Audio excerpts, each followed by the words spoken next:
Marxism दौरे जदीद की सबसे बड़ी फिक्री तहरीक थी जिसने पूरी दुनिया को किसी न किसी पहलू से मुतासिर किया। सियासी तौर पर इसका नतीजा अजीम सोवियत यूनियन की शक्ल में ज़ाहिर हुआ और निस्फ दुनिया पर इसका इख्तिदार कायम हो गया। माशी तौर पर एक तरफ इसने सरमायादाराना निज़ाम के जुल्म व सितम के आगे बंध बांधा, तो दूसरी तरफ कम्युनिस्ट ममालिक में सोशलिज्म की बुनियाद पर एक अमली निज़ाम कायम किया। ताहम इसका सबसे ज्यादा असर दुनिया भर के सोचने वाले अजहान पर हुआ और दुनिया के हर खित्ते में इसके ज़हीन तरीन अफराद मुतासिर हुए और कम्युनिस्ट नजरियात के अलमबरदार बनकर खड़े हो गए। 20वीं सदी के बेशतर हिस्से में रिवायत पसंद दाएं बाजू और कम्युनिस्ट अफकार से मुतासिर बाएं बाजू की कशमकश जारी रही। पाकिस्तान इस कशमकश का एक अहम मैदान इस पहलू से था कि सोवियत यूनियन के करीब वाक़े होने के बावजूद और इर्द गिर्द मौजूद दीगर ममालिक में कम्युनिस्ट और बाएं बाजू के अफकार के फरोग के बावजूद पाकिस्तान दाएं बाजू, रिवायत पसंदी और मजहब का गढ़ था। बाएं बाजू के बहुत से लोगों के नजदीक तो मगरबी कुव्वतों ने पाकिस्तान को वजूद ही इसलिए बख्शा था कि वो कम्युनिज्म के सैलाब के सामने दाएं बाजू का एक कला बन सके।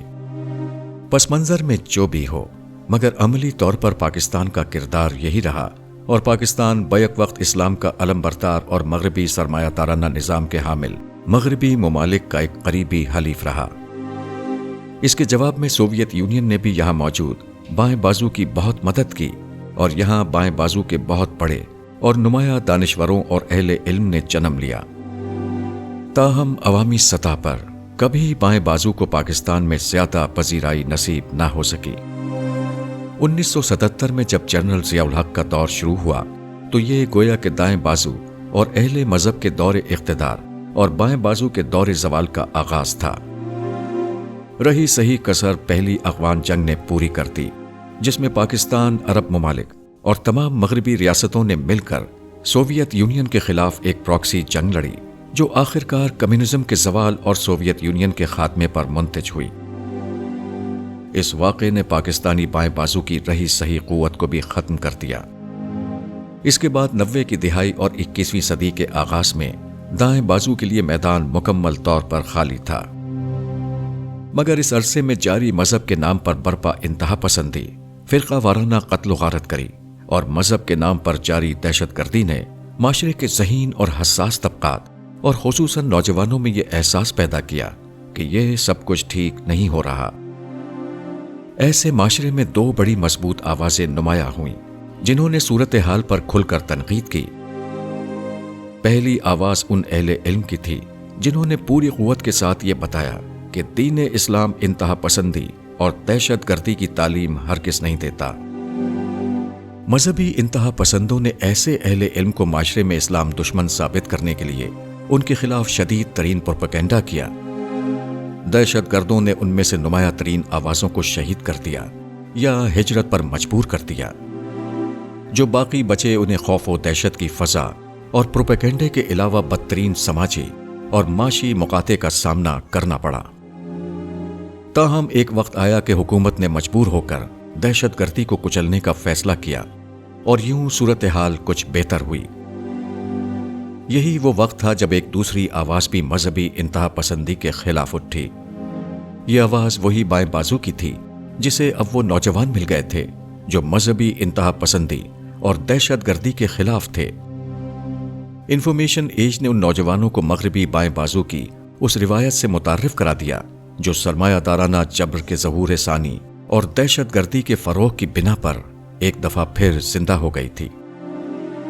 इस दूसरी आवाज के अलमबरदार नौजवान दानिश्वरों में बाएं बाजू के अहले इल्म की वो बेशतर सिफात थी जो आम तौर पर बाएं बाजू के अहले इल्म को लोगों में मकबूल बनाती रही थीं।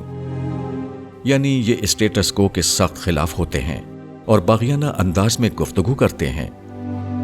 इस रेडिकल अप्रोच के अलावा ये वसीउल मुताला होते हैं और साथ में तहरीर व तकरीर में अपना मुद्दा भरपूर तरीके से बयान करते हैं। मजहबी इंतहा पसंदों को ज्यादा खतरा पहली आवाज से था, इसीलिए उन्होंने इस दूसरी आवाज को नजरअंदाज करके पहली आवाज को दबाने में पूरा जोर लगा दिया था। इसका फायदा बाएं बाजू की उस दूसरी आवाज को हुआ اور سوشل میڈیا کے فروغ نے ان آوازوں کو معاشرے میں تیزی سے پھیلا دیا۔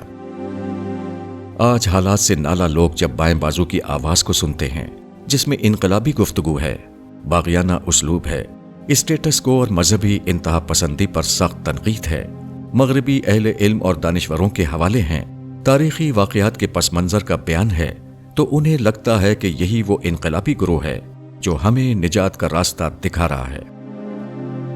حقیقت یہ ہے کہ ہمارا معاشرہ ہو یا جدید دنیا ہو، دونوں کی نجات نہ دائیں بازو کی روایتی حقیقت میں ہے، نہ بائیں بازو کی انقلابی سوچ میں، نہ مسلمانوں کی انتہا پسندانہ فکر میں ہے اور نہ کمیونزم کے احیاء نو میں۔